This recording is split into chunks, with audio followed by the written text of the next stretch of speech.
കർത്താവിന്റെ നാമത്തിന് സ്തുതി. ദിവസവും ഈ ചാനൽ കേൾക്കുന്നതിലൂടെ നിങ്ങൾക്ക് ഒരു വർഷത്തിനുള്ളിൽ ബൈബിൾ വായിക്കാൻ കഴിയും. ദയവായി ഷെയർ, സബ്സ്ക്രൈബ് ഒപ്പം സപ്പോർട്ട് ചെയ്യുക. ഇന്നത്തെ ബൈബിൾ വാക്യങ്ങൾ. ലേവ്യ പുസ്തകം 17 അധ്യായം 1 മുതലുള്ള വാക്യങ്ങൾ. ലേവ്യ പുസ്തകം 17 അധ്യായം 1 മുതലുള്ള വാക്യങ്ങൾ.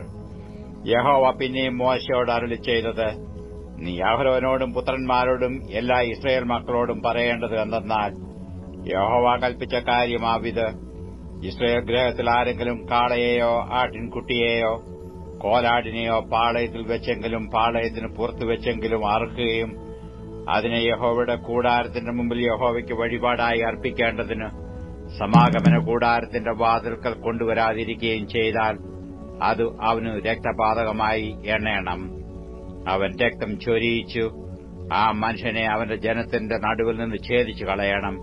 ഇസ്രായേൽ മക്കൾ വെളിമ്പ്രദേശത്ത് വെച്ച് അർപ്പിച്ചു വരുന്ന യാഗങ്ങളെ യഹോവയ്ക്ക് സമാധാന യാഗങ്ങളായി അർപ്പിക്കേണ്ടതിന് സമാഗമന കൂടാരത്തിന്റെ വാതിൽക്കൽ പുരോഹിതന്റെ അടുക്കൽ യഹോവയുടെ സന്നിധിയിൽ കൊണ്ടുവരേണ്ടതാകുന്നു.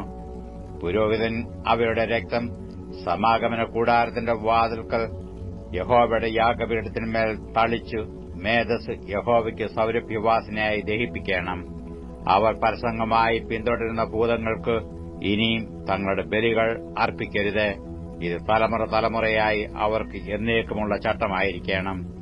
നീ അവരോട് പറയേണ്ടത് എന്തെന്നാൽ, ഇസ്രായേൽ ഗൃഹത്തിലോ നിങ്ങളുടെ ഇടയിൽ പാർക്കുന്ന പരദേശികളിലോ ആരെങ്കിലും ഹോമയാഗമോ ഹനനയാഗമോ അർപ്പിക്കുകയും അത് യഹോവയ്ക്ക് അർപ്പിക്കേണ്ടതിന് സമാഗമന കൂടാരത്തിന്റെ വാതിൽക്കൽ കൊണ്ടുവരാതിരിക്കുകയും ചെയ്താൽ അവനെ അവന്റെ ജനത്തിൽ നിന്ന് ഛേദിച്ചു കളയണം. ഇസ്രായേൽ ഗൃഹത്തിലോ നിങ്ങളുടെ ഇടയിൽ പാർക്കുന്ന പരദേശികളിലോ ആരെങ്കിലും വല്ല രക്തവും ഭക്ഷിച്ചാൽ രക്തം ഭക്ഷിച്ചവന്റെ നേരെ ഞാൻ ദൃഷ്ടിവെച്ചു അവനെ അവന്റെ ജനത്തിന്റെ ഇടയിൽ നിന്ന് ഛേദിച്ചു കളയും. മാംസത്തിന്റെ ജീവൻ രക്തത്തിലല്ലോ ഇരിക്കുന്നത്. യാഗപീഠത്തിന്മേൽ നിങ്ങൾക്കു വേണ്ടി പ്രായശ്ചിത്തം കഴിപ്പാൻ ഞാൻ അത് നിങ്ങൾക്ക് തന്നിരിക്കുന്നു. രക്തമല്ലോ ജീവൻ മൂലമായി പ്രായശ്ചിത്തമാകുന്നത്. അതുകൊണ്ടത്രേ നിങ്ങളിൽ യാതൊരുത്തനും രക്തം ഭക്ഷിക്കരുത്. നിങ്ങളുടെ ഇടയിൽ പാർക്കുന്ന പരദേശിയും രക്തം ഭക്ഷിക്കരുത് എന്ന് ഞാൻ ഇസ്രായേൽ മക്കളോട് കൽപ്പിച്ചത്. ഇസ്രായേൽ മക്കളിലോ നിങ്ങളുടെ ഇടയിൽ പാർക്കുന്ന പരദേശികളിലോ ആരെങ്കിലും തിന്നാകുന്ന ഒരു മൃഗത്തെയോ പക്ഷിയെയോ വേട്ടയാടി പിടിച്ചാൽ അവൻ അതിന്റെ രക്തം കളഞ്ഞു മണ്ണിട്ട് മൂടേണം. സകല ജഡത്തിന്റെയും ജീവൻ അതിന്റെ ജീവാധാരമായ രക്തം തന്നെ. അതുകൊണ്ടത്ര ഞാൻ ഇസ്രായേൽ മക്കളോട് യാതൊരു ജഡത്തിന്റെ രക്തവും നിങ്ങൾ ഭക്ഷിക്കരുതെന്ന് കൽപ്പിച്ചത്. സകല ജഡത്തിന്റെയും ജീവൻ അതിന്റെ രക്തമല്ലോ. അത് ഭക്ഷിക്കുന്നവനെയെല്ലാം ഛേദിച്ചു കളയണം. താനെ ചത്തതിനെയോ പറിച്ചു കീറിപ്പോയതിനെയോ തിന്നുന്നവനെയൊക്കെയും സ്വദേശിയായാലും പരദേശിയായാലും വസ്ത്രം അലക്കി വെള്ളത്തിൽ കുളിക്കുകയും സന്ധ്യ വരെ അശുദ്ധനായിരിക്കുകയും വേണം. പിന്നെ അവൻ ശുദ്ധിയുള്ളവനാകും. വസ്ത്രം അലക്കാതെയും ദേഹം കഴുകാതെയും ഇരുന്നാൽ അവൻ കുറ്റം വഹിക്കണം. ലേവ്യ പുസ്തകം 18 അധ്യായം 1 മുതലുള്ള വാക്യങ്ങൾ. ലേവ്യ പുസ്തകം 18 അധ്യായം 1 മുതലുള്ള വാക്യങ്ങൾ. യഹോവ പിന്നെയും മോശയോട് അരുളിച്ചെയ്തത്, നീ ഇസ്രായേൽ മക്കളോട് പറയേണ്ടത് എന്തെന്നാൽ, ഞാൻ നിങ്ങളുടെ ദൈവമായ യഹോവയാകുന്നു. നിങ്ങൾ പാർത്തിരുന്ന മിസ്രയീം ദേശത്തിലെ നടപ്പ് പോലെ നിങ്ങൾ നടക്കരുത്. ഞാൻ നിങ്ങളെ കൊണ്ടുപോകുന്ന കനാൻ ദേശത്തിലെ നടപ്പ് പോലെയും അരുത്. അവരുടെ മര്യാദ ആചരിക്കരുത്. എന്റെ വിധികളെ അനുസരിച്ച് എന്റെ ചട്ടങ്ങളെ പ്രമാണിച്ച് നടക്കണം. ഞാൻ നിങ്ങളുടെ ദൈവമായ യഹോവയാകുന്നു. ആകയാൽ എന്റെ ചട്ടങ്ങളും ന്യായങ്ങളും നിങ്ങൾ പ്രമാണിക്കണം. അവയെ ചെയ്യുന്ന മനുഷ്യൻ അവയാൽ ജീവിക്കും. ഞാൻ യഹോവയാകുന്നു. നിങ്ങളിൽ ആരും തനിക്ക് രക്തസംബന്ധമുള്ള യാതൊരുത്തരുടെയും നഗ്നത അനാവൃതമാക്കുവാൻ തക്കവണ്ണം അവരോട് അടുക്കരുത്. ഞാൻ യഹോവയാകുന്നു. നിന്റെ അപ്പന്റെ നഗ്നതയും അമ്മയുടെ നഗ്നതയും അനാവൃതമാക്കരുത്. അവൾ നിന്റെ അമ്മയാകുന്നു. അവളുടെ നഗ്നത അനാവൃതമാക്കരുത്. അപ്പന്റെ ഭാര്യയുടെ നഗ്നത അനാവൃതമാക്കരുത്. അത് നിന്റെ അപ്പന്റെ നഗ്നതയല്ലോ. അപ്പന്റെ മകളോ അമ്മയുടെ മകളോ ആയ നിന്റെ സഹോദരിയുടെ നഗ്നത അനാവൃതമാക്കരുത്. വീട്ടിൽ ജനിച്ചവരായാലും പുറമെ ജനിച്ചവരായാലും അവരുടെ നഗ്നത അനാവൃതമാക്കരുത്. നിന്റെ മകന്റെ മകളുടെ നഗ്നതയോ മകളുടെ മകളുടെ നഗ്നതയോ അനാവൃതമാക്കരുത്. അവരുടെ നഗ്നത നിന്റേത് തന്നെയല്ലോ. നിന്റെ അപ്പന് ജനിച്ചവളും അവന്റെ ഭാര്യയുടെ മകളുമായവളുടെ നഗ്നത അനാവൃതമാക്കരുത്. അവൾ നിന്റെ സഹോദരിയല്ലോ. അപ്പന്റെ സഹോദരിയുടെ നഗ്നത അനാവൃതമാക്കരുത്. അവൾ അപ്പന്റെ അടുത്ത ചാർച്ചക്കാരിയല്ലോ. അമ്മയുടെ സഹോദരിയുടെ നഗ്നത അനാവൃതമാക്കരുത്. അവൾ നിന്റെ അമ്മയുടെ അടുത്ത ചാർച്ചക്കാരിയല്ലോ. അപ്പന്റെ സഹോദരന്റെ നഗ്നത അനാവൃതമാക്കരുത്. അവന്റെ ഭാര്യയോട് അടുക്കുകയുമരുത്. അവൾ നിന്റെ ഇളയമ്മയല്ലോ. നിന്റെ മരുമകളുടെ നഗ്നത അനാവൃതമാക്കരുത്. അവൾ നിന്റെ മകന്റെ ഭാര്യയല്ലോ. അവളുടെ നഗ്നത അനാവൃതമാക്കരുത്. സഹോദരന്റെ ഭാര്യയുടെ നഗ്നത അനാവൃതമാക്കരുത്. അത് നിന്റെ സഹോദരന്റെ നഗ്നതയല്ലോ. ഒരു സ്ത്രീയുടെയും അവളുടെ മകളുടെയും നഗ്നത അനാവൃതമാക്കരുത്. അവളുടെ മകന്റെയോ മകളുടെയോ മകളുടെ നഗ്നത അനാവൃതമാക്കുമാറ് അവരെ പരിഗ്രഹിക്കരുത്. അവർ അടുത്ത ചാർച്ചക്കാരല്ലോ. അത് ദുഷ്കർമ്മം. ഭാര്യ ജീവനോടിരിക്കുമ്പോൾ അവളെ ദുഃഖിപ്പിപ്പാൻ അവളുടെ സഹോദരിയുടെ നഗ്നത അനാവൃതമാക്കുമാറ് അവളെ കൂടെ പരിഗ്രഹിക്കരുത്. ഒരു സ്ത്രീ ഋതുനിമിത്തം അശുദ്ധമായിരിക്കുമ്പോൾ അവളുടെ നഗ്നത അനാവൃതമാക്കുമാറ് അവളോട് അടുക്കരുത്. കൂട്ടുകാരന്റെ ഭാര്യയോടുകൂടെ ശയിച്ചു അവളെക്കൊണ്ട് നിന്നെ അശുദ്ധനാക്കരുത്. നിന്റെ സന്തതിയിൽ ഒന്നിനെയും മോലേക്കിനു അർപ്പിച്ച് നിന്റെ ദൈവത്തിന്റെ നാമത്തെ അശുദ്ധമാക്കരുത്. ഞാൻ യഹോവയാകുന്നു. സ്ത്രീയോട് എന്ന പോലെ പുരുഷനോടുകൂടെ ശയിക്കരുത്. അത് മ്ലേച്ഛത. യാതൊരു മൃഗത്തോടും കൂടെ ശയിച്ചു അതിനാൽ നിന്നെ അശുദ്ധനാക്കരുത്.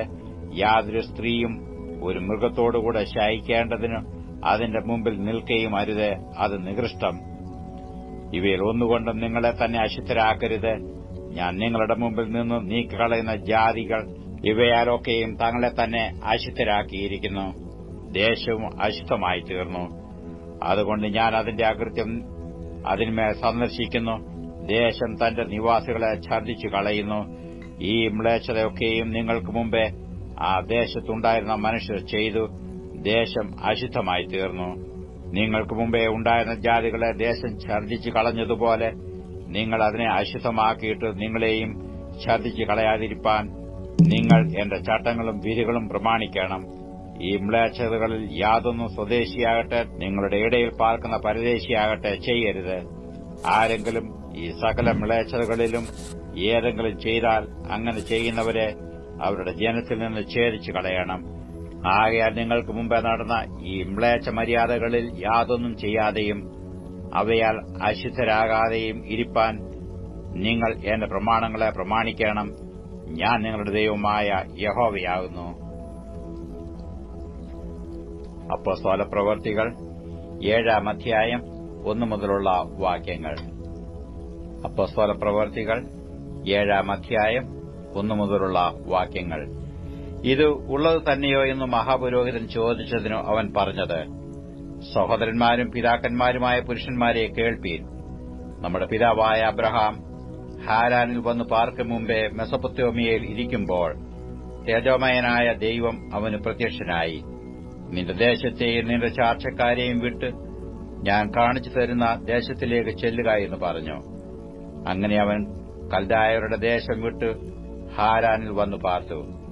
അവന്റെ അപ്പൻ മരിച്ച ശേഷം ദൈവം അവനെ അവിടെ നിന്ന് നിങ്ങൾ ഇപ്പോൾ പാർക്കുന്ന ഈ ദേശത്തിൽ കൊണ്ടുവന്നു പാർപ്പിച്ചു. അവന് അതിൽ ഒരു കാലടി നിലം പോലും അവകാശം കൊടുത്തില്ല. അവന് സന്തതിയില്ലാതെയിരിക്കെ അവനും അവന്റെ ശേഷം അവന്റെ സന്തതിക്കും അതിനെ കൈവശമായി നൽകുമെന്നു അവനോട് വാഗ്ദത്തം ചെയ്തു. അവന്റെ സന്തതി അന്യദേശത്ത് ചെന്ന് പാർക്കും. ആ ദേശക്കാർ അവരെ അടിമയാക്കി 400 സംവത്സരം പീഡിപ്പിക്കും എന്ന് ദൈവം കൽപ്പിച്ചു. അവർ സേവിക്കുന്ന ജാതിയെ ഞാൻ ന്യായം വിധിക്കും. അതിന്റെ ശേഷം അവർ പുറപ്പെട്ടു വന്ന് ഈ സ്ഥലത്തു എന്നെ സേവിക്കും എന്ന് ദൈവം അരുളിച്ചെയ്തു. പിന്നെ അവന് പരിച്ഛേദന എന്ന നിയമം കൊടുത്തു. അങ്ങനെ അവൻ ഇസ്ഹാക്കിനെ ജനിപ്പിച്ചു. 8-ാം നാൾ പരിച്ഛേദന ചെയ്തു. ഇസ്ഹാക്ക് യാക്കോബിനെയും യാക്കോബ് 12 ഗോത്രപിതാക്കന്മാരെയും ജനിപ്പിച്ചു.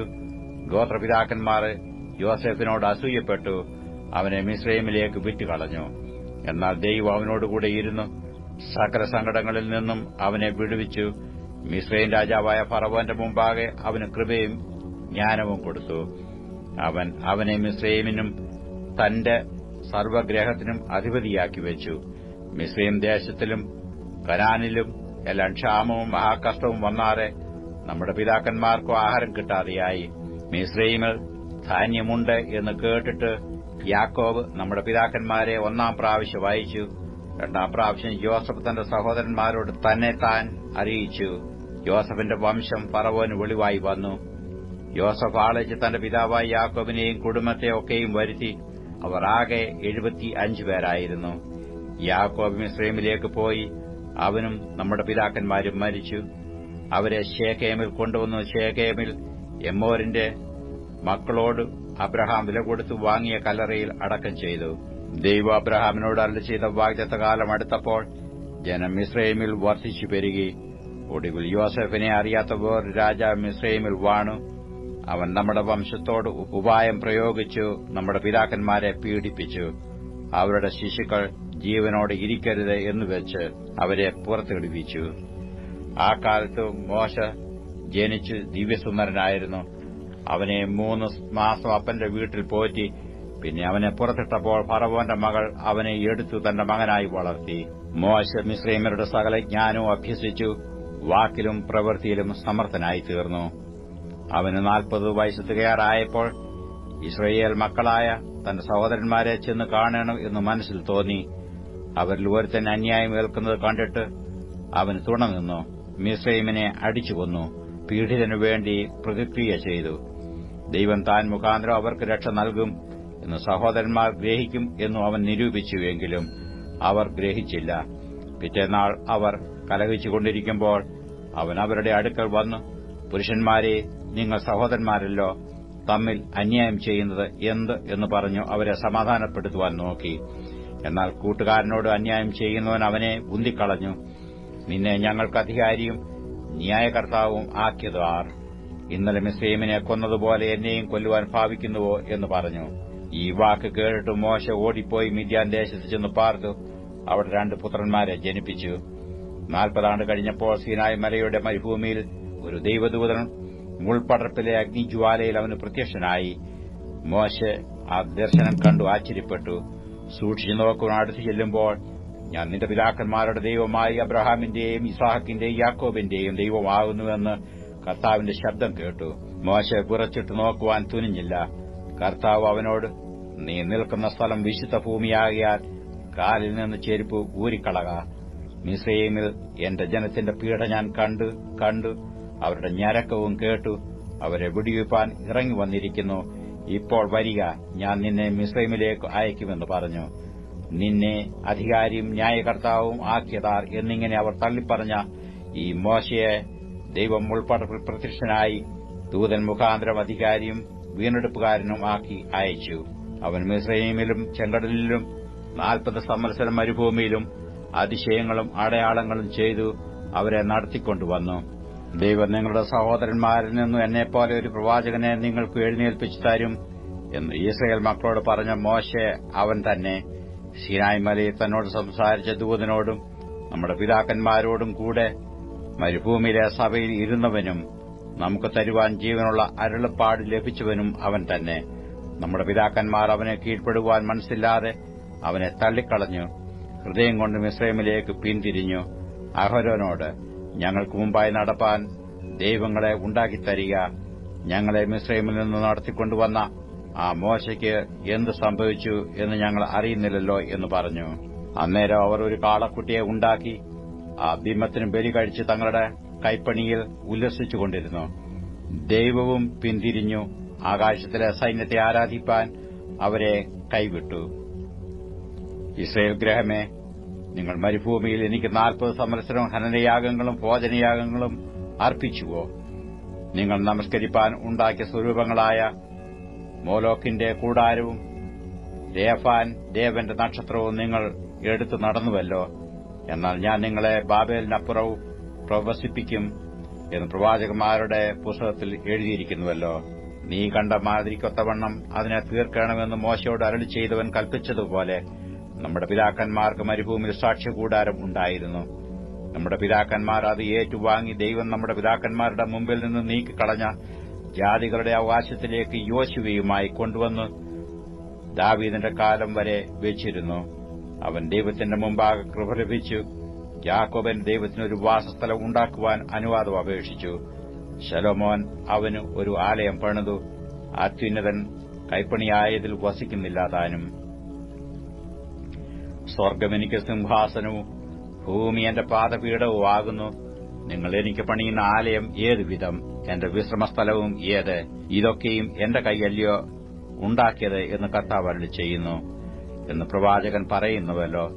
ശാഠ്യക്കാരും ഹൃദയത്തിനും ചെവിക്കും പരിച്ഛേദന ഇല്ലാത്തവരുമായുള്ളവരെ, നിങ്ങളുടെ പിതാക്കന്മാരെ പോലെ തന്നെ നിങ്ങളും എല്ലായ്പ്പോഴും പരിശുദ്ധാത്മാവിനോട് മറുത്തു നിൽക്കുന്നു. പ്രവാചകന്മാരിൽ ഏവനെ നിങ്ങളുടെ പിതാക്കന്മാർ ഉപദ്രവിക്കാതിരുന്നിട്ടുള്ളൂ. നീതിമാനായവന്റെ വരവിനെക്കുറിച്ചു മുൻ അറിയിച്ചവരെ അവർ കൊന്നുകളഞ്ഞു. അവന് നിങ്ങൾ ഇപ്പോൾ ദ്രോഹികളും കുലപാതകരുമായി തീർന്നു.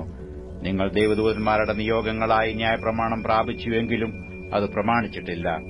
ഇത് കേട്ടപ്പോൾ അവർ കോപപരവശരായി അവന്റെ നേരെ പല്ല് കടിച്ചു. അവനോ പരിശുദ്ധാത്മാവ് നിറഞ്ഞവനായി സ്വർഗ്ഗത്തിലേക്ക് ഉറ്റുനോക്കി ദൈവമഹത്വവും ദൈവത്തിന്റെ വലത്തുഭാഗത്ത് യേശു നിൽക്കുന്നതും കണ്ടു. ഇതാ സ്വർഗ്ഗം തുറന്നിരിക്കുന്നതും മനുഷ്യപുത്രൻ ദൈവത്തിന്റെ വലത്തുഭാഗത്ത് നിൽക്കുന്നതും ഞാൻ കാണുന്നുവെന്ന് പറഞ്ഞു. അവർ ഉറക്കം നിലവിളിച്ചു ചെവി പൊത്തിക്കൊണ്ട് ഒന്നിച്ചു അവന്റെ നേരെ പാഞ്ഞു ചെന്നു. അവനെ നഗരത്തിൽ നിന്ന് തള്ളി പുറത്താക്കി കല്ലെറിഞ്ഞു. സാക്ഷികൾ തങ്ങളുടെ വസ്ത്രം ശൌൽ എന്നു പേരുള്ള ഒരു ബാല്യക്കാരന്റെ കാൽക്കൽ വെച്ചു. കർത്താവായ യേശുവേ, എന്റെ ആത്മാവിനെ കൈക്കൊള്ളണമേ എന്ന് സ്തെഫാനോസ് വിളിച്ചപേക്ഷിക്കുകയിൽ അവർ അവനെ കല്ലെറിഞ്ഞു. അവനോ മുട്ടുകുത്തി, കർത്താവേ, അവർക്ക് ഈ പാപം നിർത്തരുതേ എന്ന് ഉച്ചത്തിൽ നിലവിളിച്ചു. ഇത് പറഞ്ഞിട്ട് അവൻ നിദ്ര പ്രാപിച്ചു. അപ്പോസ്തലപ്രവൃത്തികൾ 8-ാം അധ്യായം 1 മുതലുള്ള വാക്യങ്ങൾ. അപ്പോസ്തലപ്രവൃത്തികൾ 8-ാം അധ്യായം 1 മുതലുള്ള വാക്യങ്ങൾ. അവനെ കുല ചെയ്തത് ശൌലിന് സമ്മതമായിരുന്നു. അന്ന് യെരുശലേമിലെ സഭയ്ക്ക് ഒരു വലിയ ഉപദ്രവം നേരിട്ടു. അപ്പോസ്തലന്മാർ ഒഴികെ എല്ലാവരും യഹൂദ്യ ശമര്യ ദേശങ്ങളിൽ ചിതറിപ്പോയി. ഭക്തിയുള്ള പുരുഷന്മാർ സ്തെഫാനോസിനെ അടക്കം ചെയ്തു. അവനെക്കുറിച്ച് വലിയൊരു പ്രലാപം കഴിച്ചു. എന്നാൽ ശൌൽ വീടുതോറും ചെന്ന് പുരുഷന്മാരെയും സ്ത്രീകളെയും പിടിച്ചഴച്ചു തടവിൽ ഏൽപ്പിച്ചുകൊണ്ട് സഭയെ മുടിച്ചു പോന്നു. ചിതറിപ്പോയവർ വചനം സുശേഷിച്ചും കൊണ്ട് അവിടെ സഞ്ചരിച്ചു. ഫിലിപ്പോസ് ശമര്യ പട്ടണത്തിൽ ചെന്നു അവരോട് ക്രിസ്തുവിനെ പ്രസംഗിച്ചു. ഫിലിപ്പോസ് ചെയ്ത അടയാളങ്ങളെ പുരുഷാരങ്ങൾ കേൾക്കുകയും കാണുകയും ചെയ്യുകയാൽ അവൻ പറയുന്നത് ഏകമനസ്സോടെ ശ്രദ്ധിച്ചുകൊണ്ടിരുന്നു. അശുദ്ധാത്മാക്കൾ ബാധിച്ച പലരിൽ നിന്നും അവ ഉറക്കം നിലവിളിച്ചുകൊണ്ട് പുറപ്പെട്ടു. അനേകം പക്ഷപാതക്കാരും മുടന്തരും സൌഖ്യം പ്രാപിച്ചു. അങ്ങനെ ആ പട്ടണത്തിൽ വളരെ സന്തോഷമുണ്ടായി. എന്നാൽ ശിമോൻ എന്നു പേരുള്ള ഒരു പുരുഷൻ ആ പട്ടണത്തിൽ ആഭിചാരം ചെയ്തു താൻ മഹാൻ എന്ന് പറഞ്ഞ് ശമര്യജാതിയെ ഭ്രമിപ്പിച്ചു പോന്നു. ഇവൻ മഹതി എന്ന ദൈവശക്തിയാകുന്നു എന്നും പറഞ്ഞു. ആ ബാലവൃദ്ധം എല്ലാവരും അവനെ ശ്രദ്ധിച്ചു വന്നു. ഇവൻ ആഭിചാരം കൊണ്ട് ഏറിയ കാലം അവരെ ഭ്രമിപ്പിക്കുകയാൽ അത്രേ അവർ അവനെ ശ്രദ്ധിച്ചത്.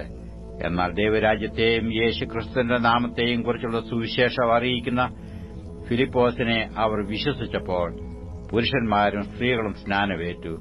ശിമോൻ താനും വിശ്വസിച്ച് സ്നാനമേറ്റു ഫിലിപ്പോസിനോട് ചേർന്നു വലിയ വീര്യപ്രവൃത്തികളും അടയാളങ്ങളും നടക്കുന്നത് കണ്ട് ഭ്രമിച്ചു.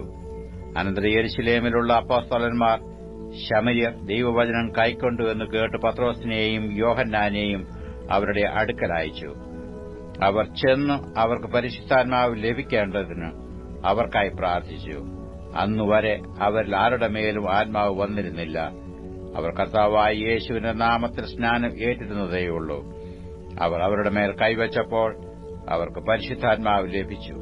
അപ്പോസ്തലന്മാർ കൈവച്ചതിനാൽ പരിശുദ്ധാത്മാവ് ലഭിച്ചത് ശിമോൻ കണ്ടാറെ അവർക്ക് ദ്രവ്യം കൊണ്ടുവന്നു. ഞാൻ ഒരുത്തന്റെ മേൽ കൈവച്ചാൽ അവന് പരിശുദ്ധാത്മാവ് ലഭിപ്പാൻ തക്കവണ്ണം ഈ അധികാരം എനിക്ക് തരണം എന്ന് പറഞ്ഞു. പത്രോസ് അവനോട്, ദൈവത്തിന്റെ ദാനം പണത്തിന് വാങ്ങിക്കൊള്ളാവെന്ന് നീ നിരൂപിക്കൊണ്ട് നിന്റെ പണം നിന്നോടുകൂടെ നശിച്ചു പോകട്ടെ. നിന്റെ ഹൃദയം ദൈവസന്നിധിയിൽ നേരുള്ളതല്ലായകൊണ്ട് ഈ കാര്യത്തിൽ നിനക്ക് പങ്കും ഓഹരിയുമില്ല. നീ ഈ വഷളത്വം വിട്ട് മാനസാന്തരപ്പെട്ട് കർത്താവിനോട് പ്രാർത്ഥിക്ക. പക്ഷേ നിന്റെ ഹൃദയത്തിലെ നിരൂപണം ക്ഷമിച്ചു കിട്ടുമായിരിക്കും. നീ കയ്പുള്ള പകയിലും അനീതിയുടെ ബന്ധനത്തിലും അകപ്പെട്ടിരിക്കുന്നു എന്ന് ഞാൻ കാണുന്നു എന്ന് പറഞ്ഞു. അതിന് ശീമോൻ, നിങ്ങൾ പറഞ്ഞത് ഒന്നും എനിക്ക് ഭവിക്കാതിരിപ്പാൻ കർത്താവിനോട് എനിക്ക് വേണ്ടി പ്രാർത്ഥിപ്പീൻ എന്ന് ഉത്തരം പറഞ്ഞു. അവർ കർത്താവിന്റെ വചനം സാക്ഷീകരിച്ചു പ്രസംഗിച്ച ശേഷം ശമരിയാക്കാരുടെ അനേക ഗ്രാമങ്ങളിൽ സുവിശേഷം അറിയിച്ചുകൊണ്ട് യെരുശലേമിലേക്ക് മടങ്ങിപ്പോയി. അനന്തരം കർത്താവിന്റെ ദൂതൻ ഫിലിപ്പോസിനോട്, നീ എഴുന്നേറ്റ് തെക്കോട്ട് യെരുശലേമിൽ നിന്നു ഗസയ്ക്കുള്ള നിർജ്ജനമായ വഴിയിലേക്ക് പോക എന്ന് പറഞ്ഞു. അവൻ പുറപ്പെട്ടു ചെന്നപ്പോൾ കന്നക്ക എന്ന ഐത്യോപ്യരാജ്ഞിയുടെ ഒരു ഷണ്ണനും മഹാനും അവരുടെ സകല ഭണ്ഡാരത്തിനും മേൽവിചാരകനുമായ ഒരു എത്യോപ്യനെ കണ്ടു. അവൻ യെരുശലേമിൽ നമസ്കരിപ്പാൻ വന്നിട്ട് മടങ്ങിപ്പോകയിൽ തേരിൽ ഇരുന്ന് യെശയ്യാ പ്രവാചകന്റെ പുസ്തകം വായിക്കുകയായിരുന്നു. ആത്മാവ് ഫിലിപ്പോസിനോട്, നീ അടുത്തു ചെന്ന് തേരിനോട് ചേർന്ന് നടക്ക എന്ന് പറഞ്ഞു. ഫിലിപ്പോസ് ഓടിച്ചെല്ലുമ്പോൾ യെശയ്യാ പ്രവാചകന്റെ പുസ്തകം വായിക്കുന്നത് കേട്ടു. നീ വായിക്കുന്നത് ഗ്രഹിക്കുന്നുവോ എന്ന് ചോദിച്ചതിന്, ഒരുത്തൻ പൊരുൾ തിരിച്ചു തരാഞ്ഞാൽ എങ്ങനെ ഗ്രഹിക്കും എന്നു അവൻ പറഞ്ഞു. ഫിലിപ്പോസ് കയറി തന്നോടുകൂടെ ഇരിക്കണമെന്ന് അപേക്ഷിച്ചു. തിരുവെഴുത്തിൽ അവൻ വായിച്ച ഭാഗമാവിത്. ആർക്കുവാനുള്ള ആടിനെപ്പോലെ അവനെ കൊണ്ടുപോയി. രോമം കത്തിരിക്കുന്നവന്റെ മുമ്പാകെ മിണ്ടാതിരിക്കുന്ന കുഞ്ഞാടിനെപ്പോലെ അവൻ വായ് തുറക്കാതിരുന്നു. അവന്റെ താഴ്ചയിൽ അവന് ന്യായം കിട്ടാതെ പോയി. അവന്റെ തലമുറയെ ആർ വിവരിക്കും? ഭൂമിയിൽ നിന്നും അവന്റെ ജീവനെ എടുത്തു കളയുന്നുവല്ലോ. ഷണ്ണൻ ഫിലിപ്പോസിനോട്, ഇത് പ്രവാചകൻ ആരെക്കുറിച്ച് പറയുന്നു? തന്നെക്കുറിച്ചോ മറ്റൊരുത്തിനെക്കുറിച്ചോ എന്ന് പറഞ്ഞു തരണം എന്ന് അപേക്ഷിച്ചു. ഫിലിപ്പോസ് ഈ തിരുവെഴുത്തു ആധാരമാക്കി അവനോട് യേശുവിനെക്കുറിച്ചുള്ള സുവിശേഷം അറിയിപ്പാൻ തുടങ്ങി. അവർ ഇങ്ങനെ വഴി പോകയിൽ വെള്ളമുള്ളൊരു സ്ഥലത്തു എത്തിയപ്പോൾ ഷണ്ണൻ, ഇതാ വെള്ളം, ഞാൻ സ്നാനമേൽക്കുന്നതിന് എന്ത് വിരോധം എന്ന് പറഞ്ഞു. അതിന് ഫിലിപ്പോസ്, നീ പൂർണ്ണ ഹൃദയത്തോട് വിശ്വസിക്കുന്നുവെങ്കിൽ ആകാം എന്ന് പറഞ്ഞു. യേശു ക്രിസ്തു ദൈവപുത്രൻ എന്ന് ഞാൻ വിശ്വസിക്കുന്നു എന്ന് അവൻ ഉത്തരം പറഞ്ഞു. അങ്ങനെ അവൻ തേർ നിർത്തുവാൻ കൽപ്പിച്ചു. ഫിലിപ്പോസും ഷണ്ണനും ഇരുവരും വെള്ളത്തിലിറങ്ങി അവനെ സ്നാനം കഴിപ്പിച്ചു. അവർ വെള്ളത്തിൽ നിന്ന് കയറിയപ്പോൾ കർത്താവിന്റെ ആത്മാവ് ഫിലിപ്പോസിന്റെ അടുത്ത് കൊണ്ടുപോയി. ഷണ്ണൻ അവനെ പിന്നെ കണ്ടില്ല. അവൻ സന്തോഷിച്ചുകൊണ്ട് തന്റെ വഴിക്ക് പോയി. ഫിലിപ്പോസിനെ പിന്നെ അസ്തോദിൽ കണ്ടു. അവൻ സഞ്ചരിച്ചു എല്ലാ പട്ടണങ്ങളിലും സുവിശേഷം അറിയിച്ചുകൊണ്ട് കൈസരിയിൽ എത്തി. 54 സങ്കീർത്തനം 1 മുതലുള്ള വാക്യങ്ങൾ. 54 സങ്കീർത്തനം 1 മുതലുള്ള വാക്യങ്ങൾ. ദൈവമേ, നിന്റെ നാമത്താൽ എന്നെ രക്ഷിക്കണമേ. നിന്റെ ശക്തിയാൽ എനിക്ക് ന്യായം പാലിച്ചു തരണമേ. ദൈവമേ, എന്റെ പ്രാർത്ഥന കേൾക്കണമേ. എന്റെ വായിലെ വാക്കുകളെ ശ്രദ്ധിക്കണമേ. അന്യജാതിക്കാർ എന്നോട് എതിർത്തിരിക്കുന്നു. ഘോരന്മാർ എനിക്ക് ജീവഹാനി വരുത്തുവാൻ നോക്കുന്നു. അവർ ദൈവത്തെ തങ്ങളുടെ മുമ്പാകെ വെച്ചിട്ടുമില്ല. ഇതാ, ദൈവം എന്റെ സഹായകനാകുന്നു. കർത്താവ് എന്റെ പ്രാണനെ താങ്ങുന്നവരോടുകൂടെയുണ്ട്. അവൻ എന്റെ ശത്രുക്കൾക്ക് തിന്മ പകരം ചെയ്യും. നിന്റെ വിശ്വസ്തതയാൽ അവരെ സംഹരിച്ചു കളയണമേ. സ്വമേധാദാനത്തോടെ ഞാൻ നിനക്ക് ഹനനയാഗം കഴിക്കും. യഹോവേ, നിന്റെ നാമം നല്ലത് എന്ന് ചൊല്ലി ഞാൻ അതിന് സ്തോത്രം ചെയ്യും. അവൻ എന്നെ സകല കഷ്ടത്തിൽ നിന്നും വിടുവിച്ചിരിക്കുന്നു. എന്റെ കണ്ണ് എന്റെ ശത്രുക്കളെ കണ്ട് രസിക്കും.